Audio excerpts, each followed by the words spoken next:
that knowledge is very elusive. And okay, if you take the Ogoni zone, where those who plant and harvest yams use Indian bamboo for staking the yams, you find that one set of Indian bamboo cut this year can be utilized a couple of times. Does it mean that because you cut them this year, the next year they are utilized, it did not add cost to the farmer?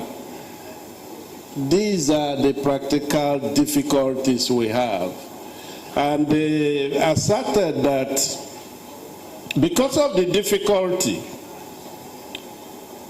there is the question of resorting to settlement rather than in 1970, when the then Dr.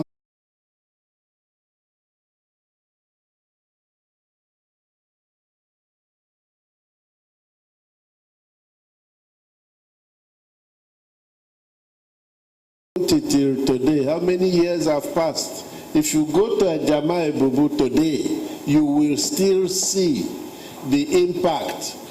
And when the United Nations Environment Program did their research, they summarized to say that it will take about 25 years for most of this impact to wear off.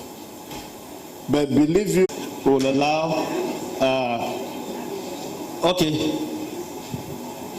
Thank you.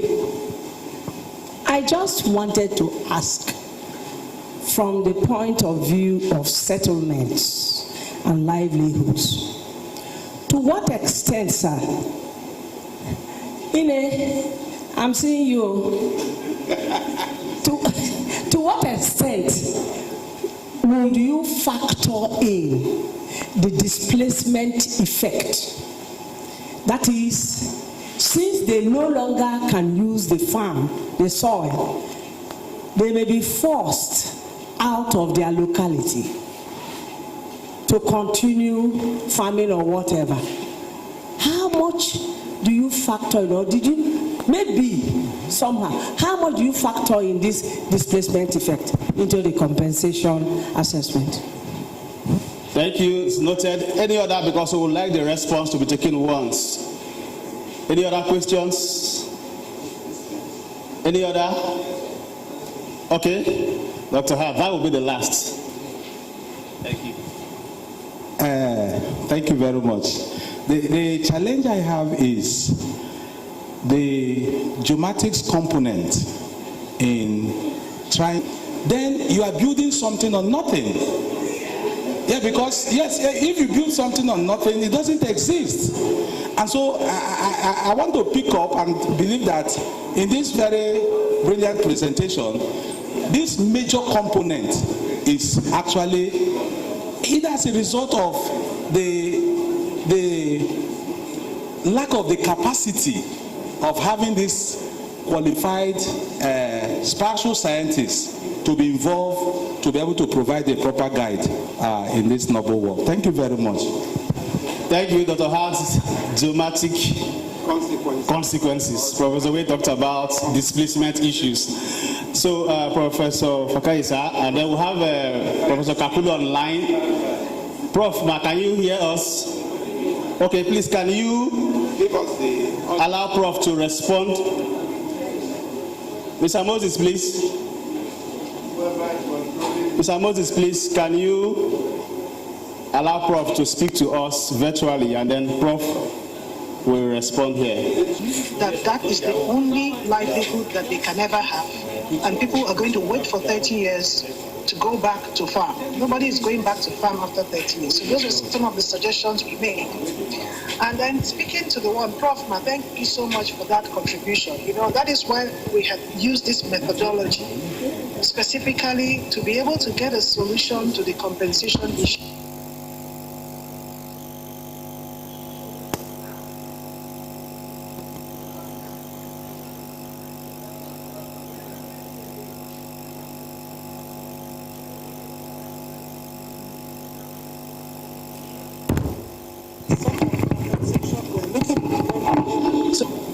can be part of the compensation mechanism. Like you said, it must be fair, equitable, equivalent. It must at least put them in a situation. It happens in a situation in which the way, even if it's not monetary, before it happened. Finally, what more to do with the geospatial? Of course, I mean, the surveyors are in the field to know the spatial dimensions of what has been destroyed. That will give you an idea of how to calculate. But most importantly, what we were trying to prove or show within this paper is the methodology. The reason why you don't use the one solution fits all to undertake this kind of research and all the questions. And from the question Professor Owe just put forward, you can see that despite how robust the methodologies are, there are still questions you may not have asked. For instance, resettlement. It could be the option. If the land is so... Okay,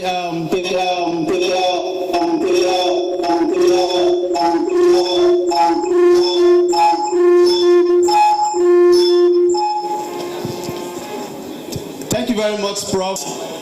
Justice have been done to that paper. If you agree with me, say aye. Please, let's put hands together for them. Please put hands together for Prof. Thank you very much.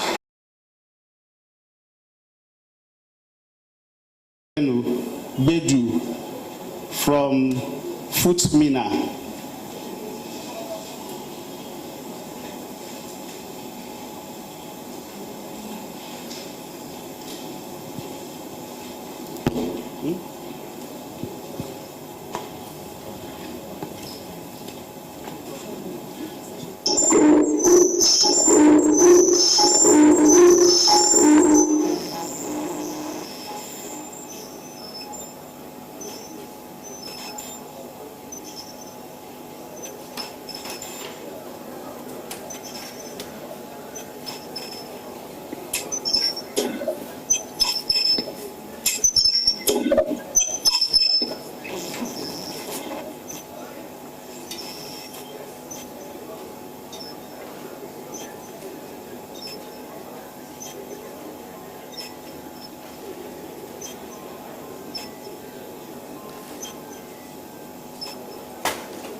A network issue from his end, so we'll have to adjust. okay, yeah, the network is protesting, that's true. All right, so what we'll do is that we're going to take some papers from those who are here so that we don't get bored. If we have Florence George Otuturu, are you here? Yes, come. You can please come and have your presentation on environmental science education, curriculum implementation, and challenges. Please let's put our hands together for her. Florence George Otuturu. Thank you. In the environment. And what time is that? The time is now to have citizens who are environmentally conscious about greatly. This paper explores the many-sided obstacles faced by educators and institutions in delivering effective environmental science education with reference to Nigerian situations. It explored the dynamic nature of the field of environmental education, infusion of the elements of this environmental education into some existing curriculum, challenges and implementation barriers of this environmental science education. And then we look at overcoming the challenges of this environmental education in schools. The paper stressed the need for a paradigm shift from our has this environmental concept infused in our secondary school been taught well? Has it made our citizens to be environmentally conscious? That is the question we are asking today. If we look at into the environment, we know we will answer the question that no, it has not. We still have citizens who are not friendly to our environment.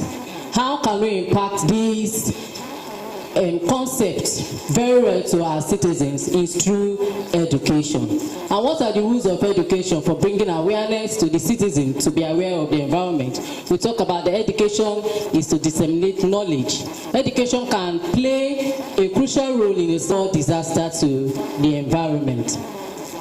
So the question now is that I'm advocating that environmental education should be taught as a single subject in secondary schools and primary school, so that at the end we will be able to groom these young ones from the scratch to be aware of the environment and be aware of whatever thing they are doing in the environment. You know that whatever citizens who are well groomed from the onset about the environment, and by the time they become an adult, they will know the impact of their action in the environment.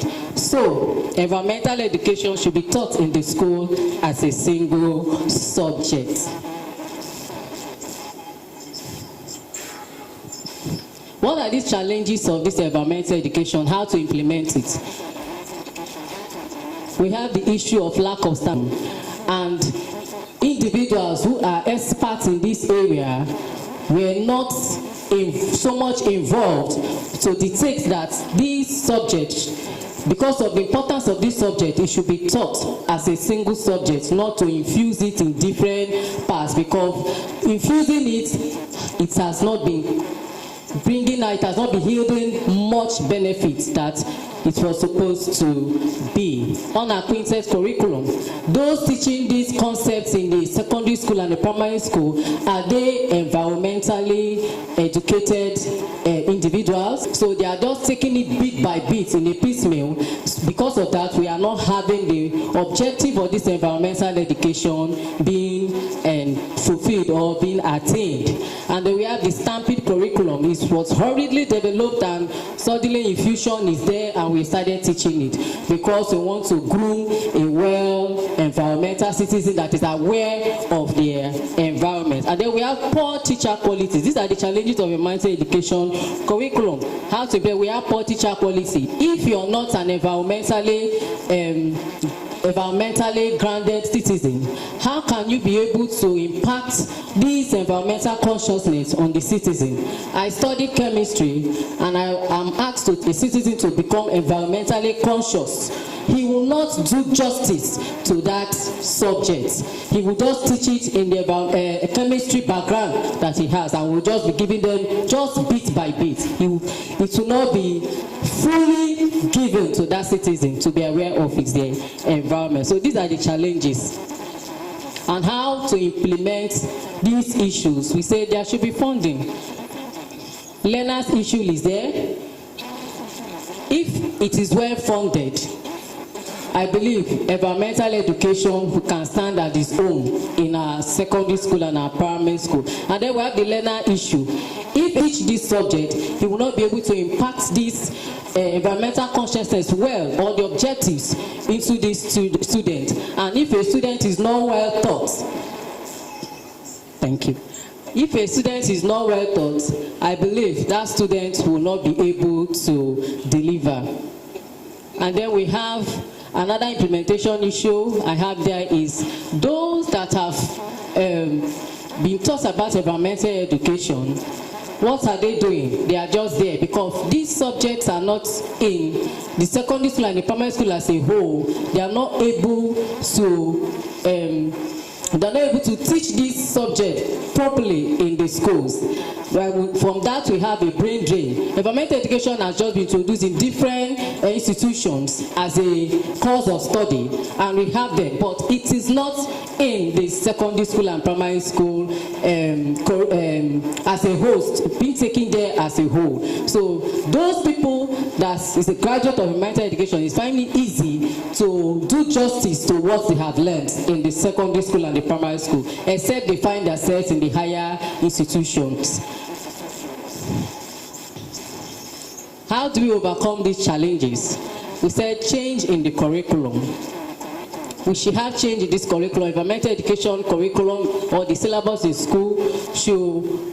We should redo it in this way that it should be a single subject being taught. Then training of teachers. Thank you very much. Please, let's give her a round of applause. She has taken us through environmental science, education, and the need for curriculum implementation and challenges. Thank you. We will come back to you. You may have your seat. Thank you very much. Please, let's put our hands together for her.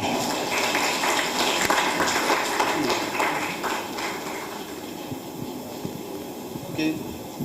The next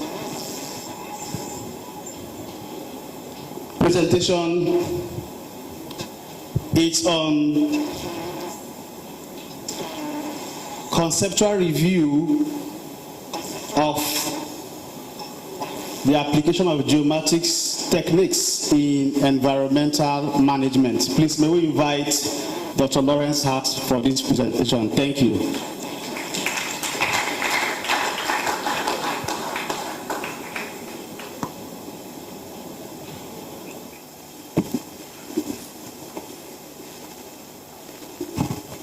All right, Mr. Chairman,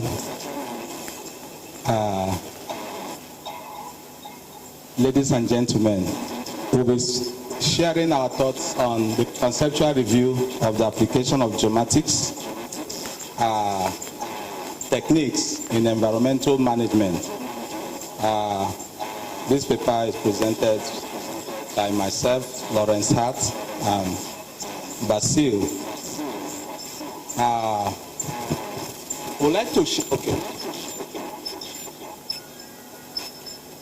All right. So first of all, let's provide a basic associated with the environment.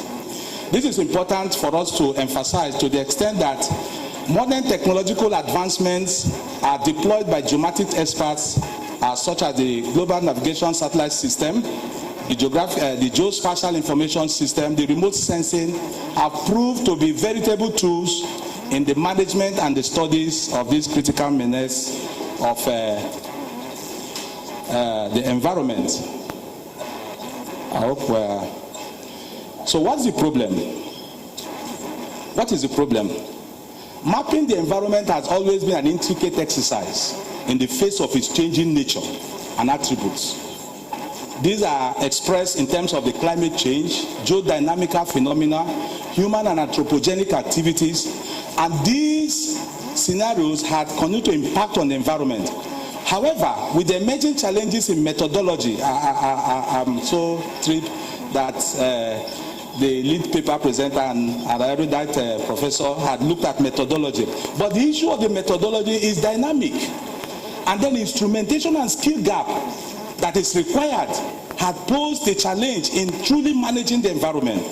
And we are saying that this complexity and versatility to integrate and manipulate large volumes of geospatial data and data from various sources, that is the heterogeneous data, and its formats had continued to be an issue. And these are the issues we are discussing.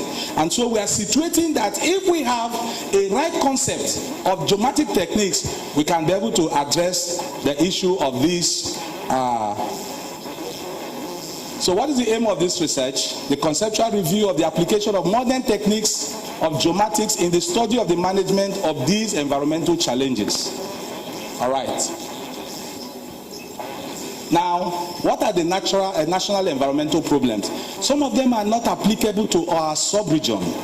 Desertification and drought, land degradation, erosion, deforestation, urban and coastal flooding, land subsidence and deformation. You know, one of the challenges we have in our own part of the world is that we are at a situation where land subsidence and deformation is imminent.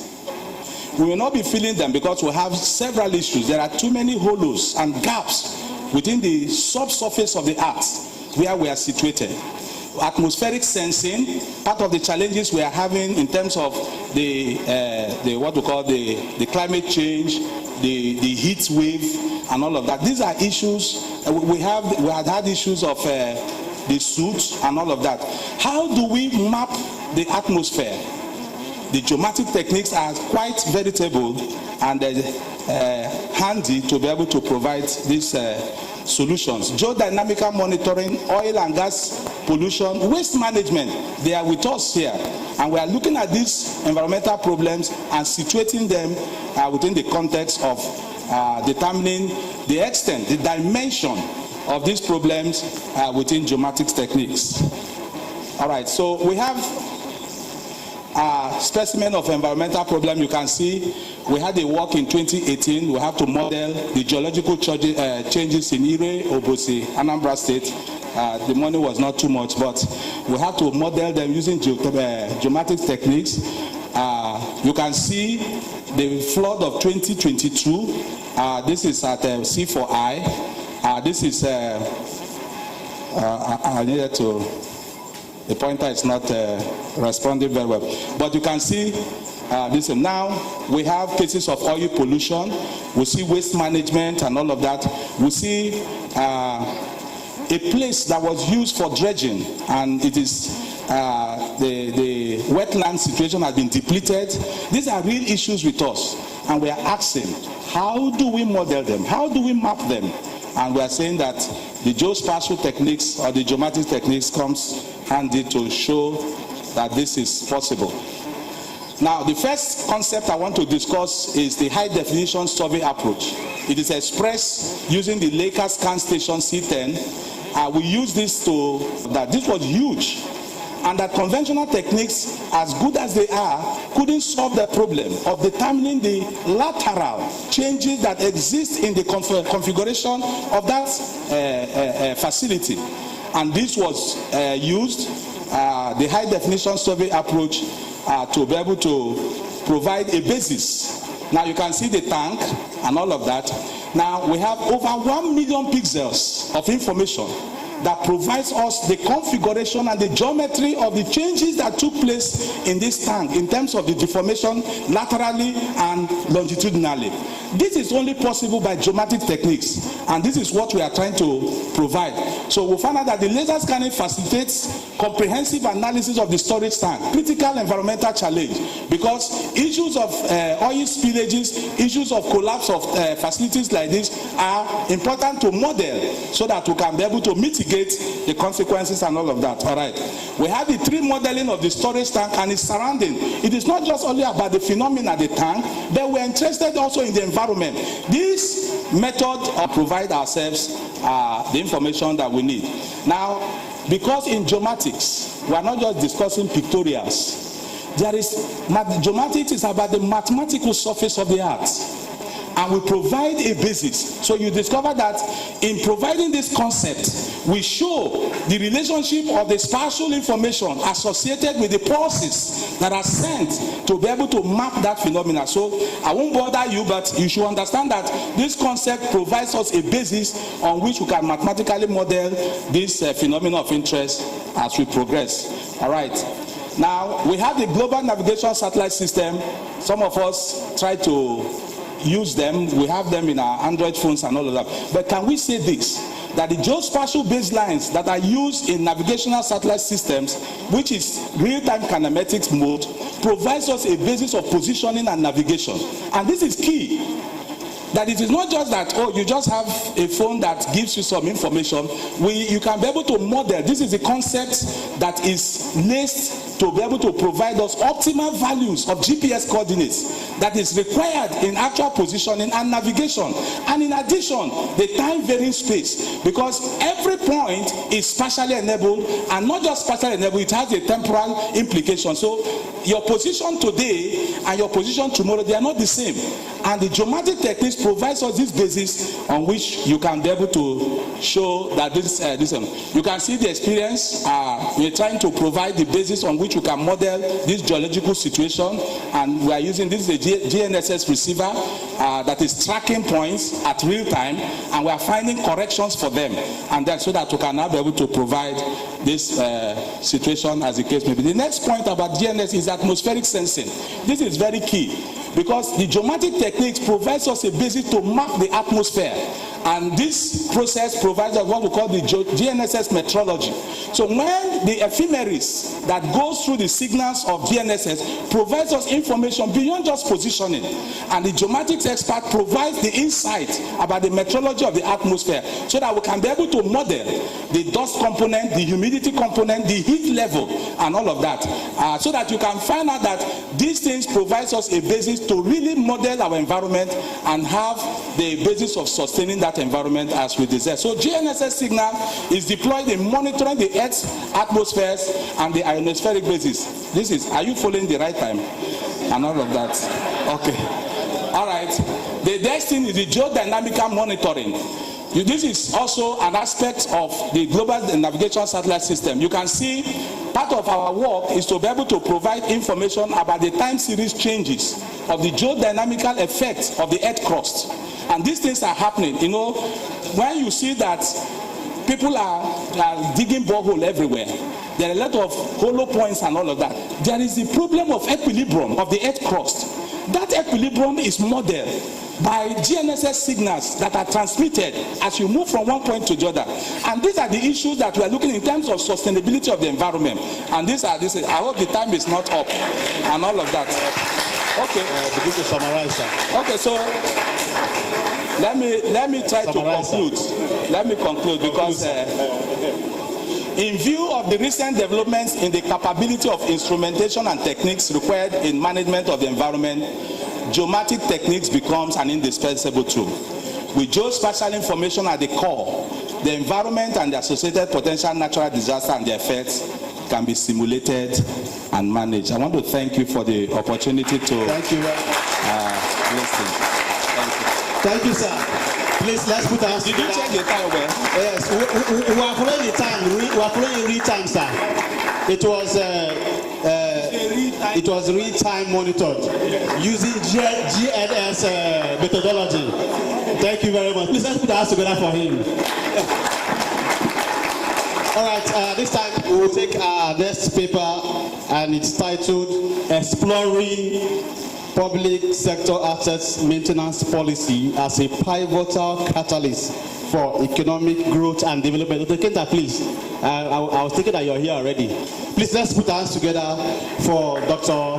Ekenta Chukwuemeka. Please put our hands together for him as he takes us through this topic. Thank you.